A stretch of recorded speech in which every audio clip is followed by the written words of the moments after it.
मैं Brijnandan Yadav Asian event news के लिए आज मैं आपके सामने बुंदेलखंड क्षेत्र की राजनीतिक समीक्षा करने जा रहा हूं। खासकर झांसी ज़िले के अंदर कितनी विधानसभा आती हैं।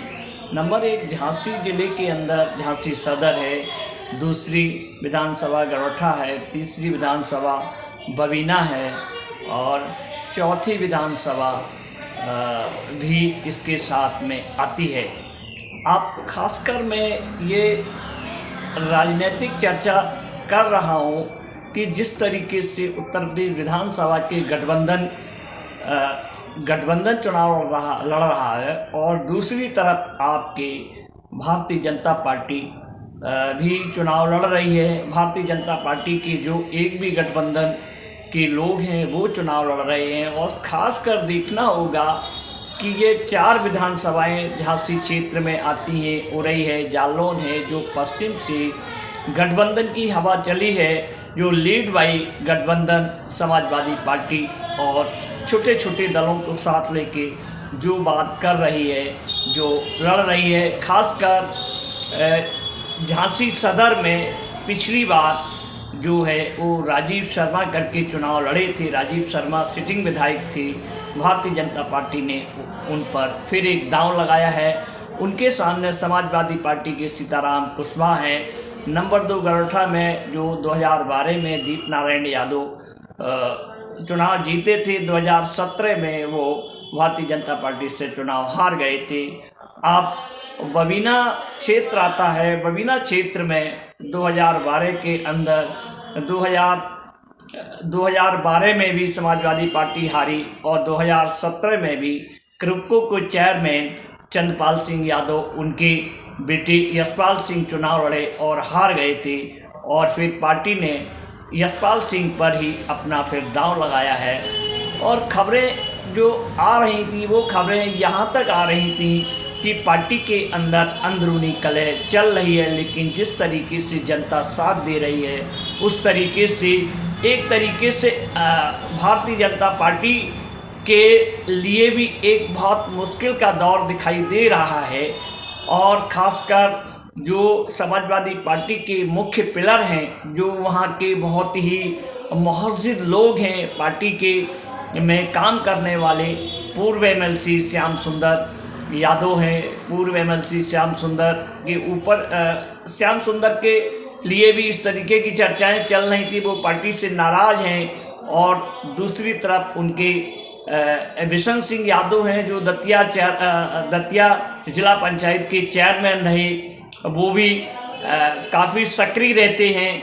लेकिन अभी दो दिन पहले समाजवादी पार्टी के राष्ट्रीय अध्यक्ष उनका एक झांसी में दौरा हुआ, तो उस दौरे में जो भी आपसी मनमुटाव थी वो अध्यक्ष ने अपने लेवल पे उसको निपटा दिया। अब ऐसी चर्चा चल रही है, अब इस तरीके से राजनीतिक समीकरण बन रहा है कि वो सारी अफवाहें ही साबित हो रही हैं, लेकिन निचले लेवल पर केवल समाजवादी पार्टी और भारतीय जनता पार्टी का ही चुनाव लग रहा है।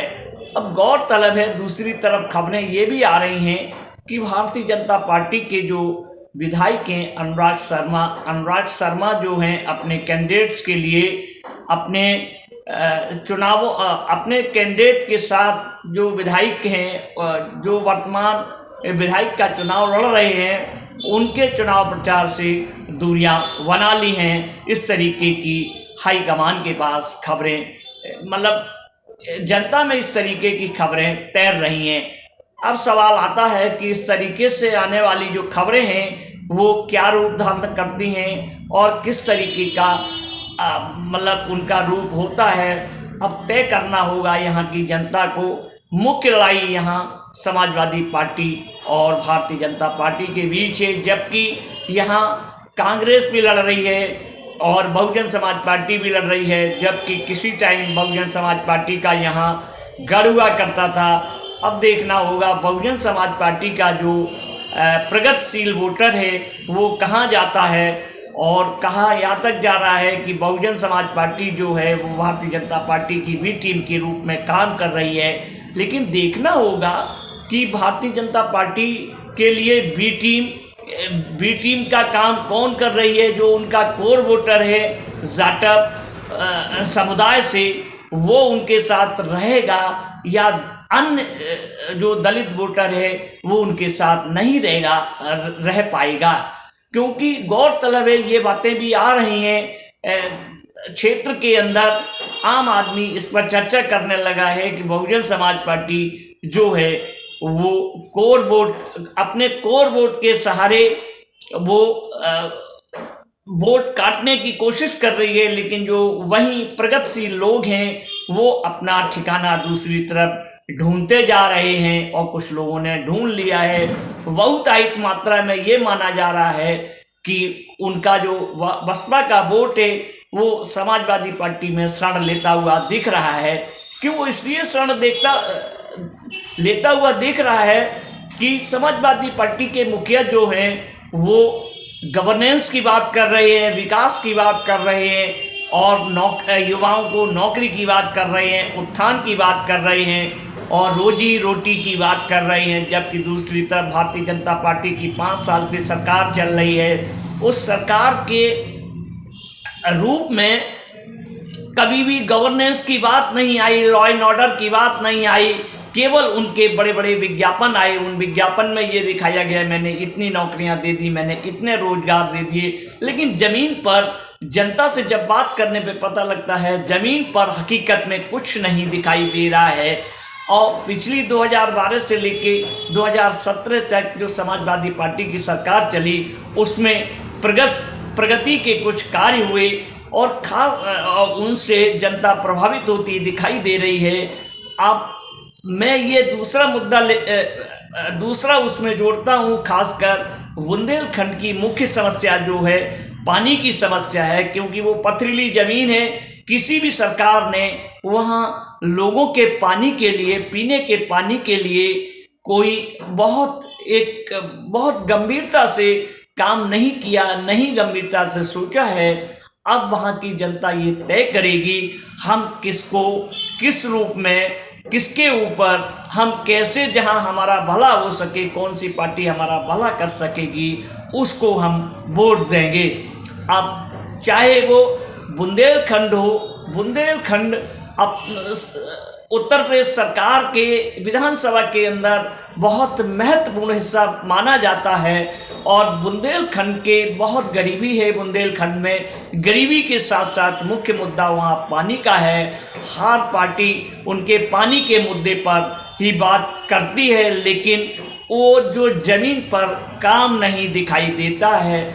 अब वहाँ की जनता ही तय करेगी कि बुंदेलखंड की सर्वाधिक सीटें किसकी झोली में डाली जाए और किसकी झोली में नहीं डाली जाए, क्योंकि जनता ही जनार्दन होती है।